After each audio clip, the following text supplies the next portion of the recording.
The Carrick Loop. Hello everybody, welcome back, and in today's little exercise what we're going to do is we're going to tie the Carrick Loop. Now the Carrick Loop comes from the Carrick Bend, and the characteristics of the Carrick Bend is that it does not jam, easy to come up to undo once it's been under load.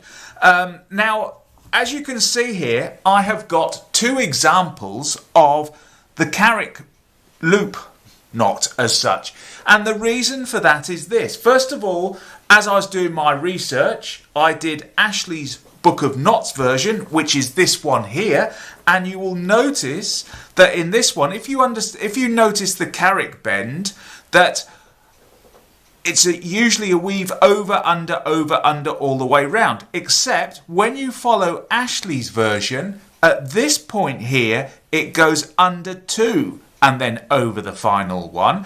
However, since then I discovered this variant here, and this one actually follows the Carrick Bend exactly. One thing I would say as well as this is normally the best Carrick Bend to have is where the lines come out diagonally opposite each other. In both these cases you will see that the lines come out at the top at this point here, and at the very end I will show you a method of just securing it that little bit more. So anyway, let's get on and let's tie the Carrick Loop. Okay, so as you can see in front of me I've got my cordage, and the first one that I'm going to do is this one here, which is in Ashley's Book of Knots, number 1033. And the first thing that I'm going to do is I'm going to get my working end and put it to the right hand side a bit, and depending on what size loops depends on how much you have to your right hand side on your working end. The next thing I'm going to do is just get my rope and fold it over and form a loop so that it is going around. So as you can see, it's coming from the standing end underneath the working end, around over the top, and then to the working end itself. The next thing I'm going to do now is get my working end and I'm going to pass it up through the loop that we've created there. Ooh. And now that I've done that, the next thing we're going to do now is this working end here, we're going to weave it round. And so I'm going to take it, let's just move that so you can see it a bit better. So the working end there is coming up through the loop we created. I'm then going to take it underneath my standing end and just pull a little bit through. Let's get some of that slack out of there, that's it.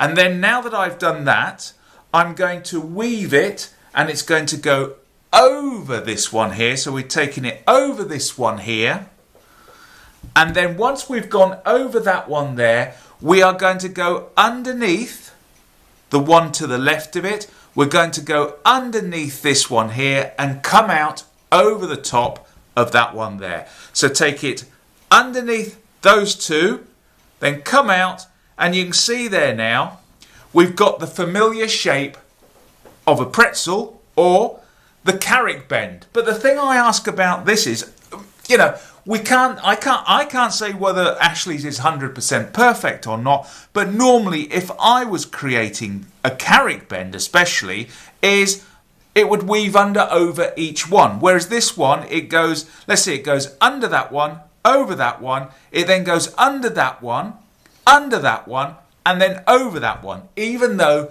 it still does make the pretzel shape as such. And as I draw that up, you can see it does draw up, but according to the book, whether it's right or wrong, I don't know, but that is the Carrick Loop. So if you know more about this, please do tell me in the comments down below, and we'll have a chat about it. So anyway, that is the first method. The next thing I'm going to do, I'm just going to untie this, and I'll just show you another method that I found, and you may find that a little bit better. Okay, so as you can see, once again, my cordage in front of me. To the right hand side we have got our working end. To the left hand side there we've got our standing end. And so what I'm going to do now is tie what I think may be more secure version of the Carrick Loop. And so the first thing that we're going to do, exactly the same as we did in the first one, is we form a loop in our line at that point. The next thing I'm going to do is I'm going to take my working end And all I'm going to do is just pass it so that my working end forms a loop at the bottom here, and it goes over the loop that we created in the previous step there. And then the next thing we're going to do, and it's as simple as this, that's the working end, this top one here. So we're going to bring the working end underneath the standing end, over that one, underneath that one, over that one, and then under that one again. So let's just follow that round now. So just hold that in position at that point. So take my working end and pass it underneath my standing end. So there it is, underneath my standing end. Just put that into view. There's my working end there. And so the next thing is, we've just gone under that one. So as we take it round in an anti-clockwise direction, we want to go over that one. So take it over that one. And then the next one we come to, it wants to go under that one there. So take it under that one there. And then the next one along, it wants to go over that one. And then finally, it wants to dive down underneath. So what you're looking for is, as you're tying this, you're constantly going round over, under, over, under. And then just pull it up, pull up the slack out of it, and you will see now here, we now have that familiar pretzel shape. But if I bring the other one up to it as well, so let's put that one there, you can see here in the original one, which Ashley's does, you can see that this is the working end here. You can see the working end, where it finishes off, it's going underneath one, underneath the second one. Whereas if I now look at this one here, it's going underneath one, over one, under one, and it's following that sequence all the way round. So that's basically the two variants of the Carrick Loop. Now, whether Ashley's one is a mistake or is an actual knot, please do tell me, because I don't know. I can't find that in my research, whether it is an error or whether it is an actual one that can be used.